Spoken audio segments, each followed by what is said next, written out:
Assalamualaikum students. Today we are starting a new topic from chapter 3, that is demand analysis. Okay. Topic is law of demand. As I told you earlier that there are 4 to 5 laws that you have to study in 12th standard. First law, that is law of diminishing marginal utility, which we have studied in the second chapter, utility analysis. Now this is second law, law of demand. Another very important law of demand. Okay, so what is law of demand? Let us understand with the help of its introduction and statement. The first we have to write introduction. See, I already explained you the pattern in the previous video how to write law. Okay, whenever see law जो होता है, the councils they ask you to write for the law, it is for 8 marks. ठीक है, आप लोगों को कभी भी जब वो पूछेंगे आंसर्स तो वो लॉ जो होता है 8 मार्क्स के लिए पूछा जाता है. तो the pattern you have to follow same as the text book जो आपको टेक्स्ट बुक में दिया रहता है. Even if you are referring some notes from the classes and all, this same pattern you have to follow while writing answer in examination. ठीक है, ये जो लॉ होते हैं, फर्स्ट जो लॉ है डिमिनिशिंग मार्जिनल यूटिलिटी, वो भी इंपॉर्टेंट था. And this one law of demand is very very very important. Last year तक तो ये बहुत ही इंपॉर्टेंट था. As you all know that portion has been change. तो क्या वेटेज है वो हम आप लोगों को बाद में ही बता सकते हैं. ठीक है, but till the last year, अगर लास्ट ईयर का पैटर्न अगर हम लोग देखते हैं तो लॉ ऑफ डिमांड बहुत ही इंपॉर्टेंट था. ये एक आंसर आपको आता ही आता था 8 मार्क्स के लिए. देखो paper pattern I will give you letter. So जो 8 मार्क्स का आपको आंसर्स आते हैं वो 2 आते हैं. 16 मार्क्स के लिए 2 answer you have to attempt. तो उसके अंदर एक लॉ ऑफ डिमांड जो था वो आता ही आता है, इधर अजम्पशन के साथ और एक्सेप्शन के साथ. ठीक है, तो पूरा राइटिंग पैटर्न आप लोगों को मैं बाद में बता दूंगी. Just don't worry about it. So let us start. Law of demand होता क्या है, what is law of demand. उसके इंट्रोडक्शन में देखते हैं what is written in its introduction. The law of demand was introduced by Professor Alfred Marshall in his book Principle of Economics, which was published in 1890. The law explains the functional relationship between price and quantity demanded. Already we have studied what is demand. Okay, demand curve, individual as well as market. हमने जो study किया है कि demand क्या होता है. Only desire it is not a demand. Demand should be demand should fulfil the 3 condition, that is desire, ability and willingness. ठीक है, कि हमारे सिर्फ एक ख्वाहिश या ख्वाब देखना डिमांड नहीं होता है. हमें हमारे पास पैसे होना चाहिए to buy that product and willingness, मेरा दिल होना चाहिए उसको खरीदने के लिए. पैसे तो है बट आई एम थिंकिंग कंजूसी अगर मैं करूंगी तो that is not a demand. मैं कभी भी एक प्रोडक्ट का डिमांड नहीं कर सकती जब तक कि I am not willing to pay. Okay, when the customer और consumer fulfilling this 3 condition, it is known as demand. ठीक है, so he is demanding for a particular product, she is demanding for a particular product. ठीक है, ये हमने previous lecture में पढ़ा था. मूविंग टू नेक्स्ट, हमने आपको डिमांड कर्व बताया था. Types of demand and determinants demand भी हो चुका है. So I have also explain you the demand curve. किस तरीके से एक इंडिविजुअल का demand sloping from upwards to downwards है ना, स्लोप करता है. सिमिलरली मार्केट का The difference between two is only the thing is कि दोनों के बीच में जो डिफरेंसेस है वो क्या है, डिफरेंसेस वो सिर्फ इतना डिफरेंस है कि इंडिविजुअल लेस नंबर होता है और मार्केट ज्यादा, क्योंकि मार्केट में हम इंडिविजुअल्स को क्या करते हैं, ऐड कर देते हैं, ठीक है। Okay, so here the what the law says, ये जो लॉ इंट्रोड्यूस किसने किया है, Alfred Marshall in his book principles of economic, ठीक है। वो कब पब्लिश हुई थी, 1819 को। I already told you about demand and price relationship. Okay, there is inverse relationship between demand and price. Inverse मतलब उल्टा रिलेशन है उन लोग दोनों के बीच में, कि जैसे ही डिमांड प्राइस जो बढ़ता है कोई भी कमोडिटी का, डिमांड क्या हो जाता है, गिर जाता है। एंड जैसे ही प्राइस कम होता है, डिमांड क्या हो जाता है, बढ़ जाता है। देयर इज इनवर्स रिलेशनशिप, ठीक है। ये जो अगर हम लोग देखेंगे दिस वन, ये जो आपका this see here if you say that demand when the price is low, demand is high, but when the price is high, demand is low, ठीक है। सो ये आपको क्या करना है, देखना है, याद रखना है कि लॉ ऑफ डिमांड ये बोलता है, ठीक है।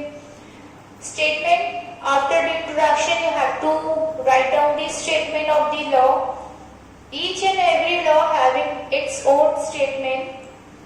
सो I am reading out for you. According to Professor Alfred Marshall, other things being equal, higher the price of a commodity, smaller is the quantity demanded, and lower the price of the commodity, larger is the quantity demanded. ठीक है?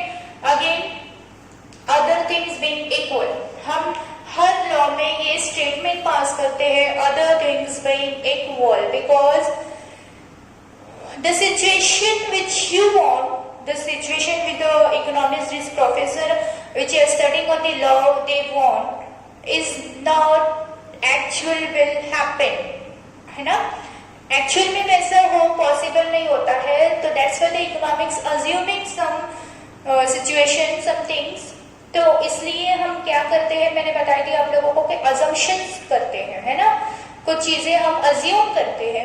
तो similarly तो हमें क्या करना होता है, बाकी की चीजों को क्या करना होता है, इक्वल, कि अगर बाकी की चीज चेंजेस होगी तो हमारे जो लॉ है, हमारे जो स्टडी हम कर रहे हैं, दैट विल इफेक्ट, कि वो भी इफेक्ट करेगा। दैट्स व्हाई हम लोगों को क्या करना होता है, अदर थिंग्स बीइंग इक्वल का कॉन्सेप्ट लेके चलना होता है, और जो हमारा लॉ है उस पर फोकस करना होता है। Whatever you are studying, that's, इसमें क्या बोल रहा है, higher the price of a commodity, smaller is the quantity demanded, and lower the price of the commodity, larger is the quantity demanded, ठीक है।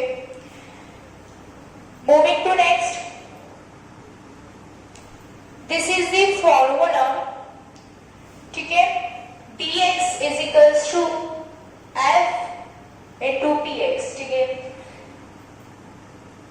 where D is demand for a commodity, X means commodity, यानी कोई भी एक product का demand, ठीक है। ये सपोज मैंगो का डिमांड है, F means functions and P stands for price of the commodity, ठीक है। यानी डिमांड जो है आपका इज इक्वल्स टू होगा किससे, function into price of the commodity, कि जिस तरीके से प्राइस फंक्शन करेगा उसका जो डिपेंड होता है, डिमांड उसी पे डिपेंड होता है। प्राइस बढ़ेगा, डिमांड कम होगा, प्राइस कम होगा, डिमांड बढ़ेगा। ओके, तो ये फंक्शंस बताता है इसके बारे में। Next, demand schedule, this is already I have explain you the demand curve, individual demand, ठीक है।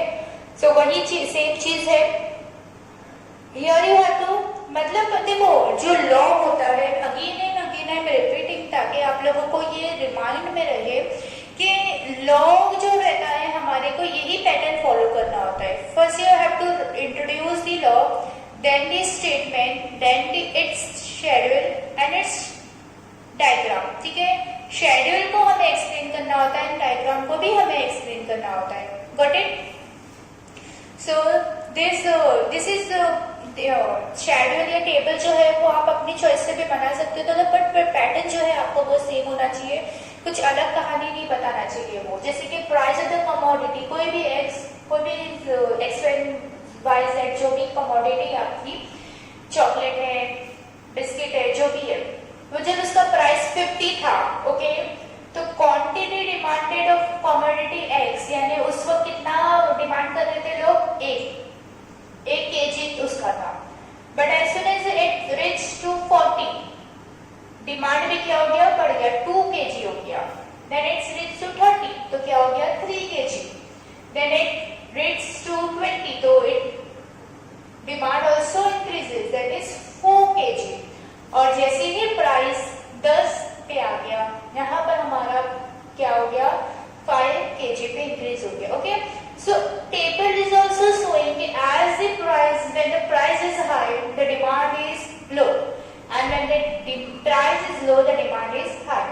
ठीक है, ये आपको शो करता है डिमांड में भी. जब शेड्यूल जो है आपका, अगर आपको अपने ये टेबल याद नहीं रखना है, खुद से बनाना है, तो पैटर्न जो है आपका हाई प्राइस पे लो डिमांड रखना, लो प्राइस पे हाई डिमांड रखना. ठीक है, with the help of this schedule and this table we have to prepare the diagram. So here we have to write the quantity demanded and here you have to write the price of the commodity. ठीक है, जो भी price रहता है वो लिखना रहता है, यहाँ पर हम लोग को क्वांटिटी डिमांडेड लिखना होता है.